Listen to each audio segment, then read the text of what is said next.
Ano daw ba ang ibig sabihin ng distribution average? So, concern po ito ni Ma'am Marilyn. So, ang distribution average po natin guys is isa itong metric na ginagamit para sukatin kung gaano ka-effective yung mga post mo doon sa mga audience mo.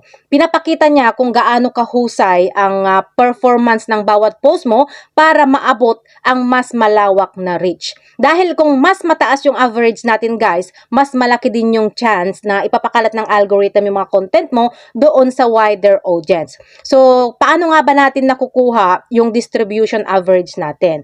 So, ganito yun guys, kinukumpara ni Facebook yung performance ng video natin ngayon at yung performance ng 100 na video natin noon. So, doon nang gagaling yung average. So, anong metrics nga ba yung tinitingnan ni Facebook? So, ang tinitingnan ni Facebook guys, doon sa mga videos natin is yung average watch time or audience retention, and then 1 minute views, at yung reaction, comments, at yung shares.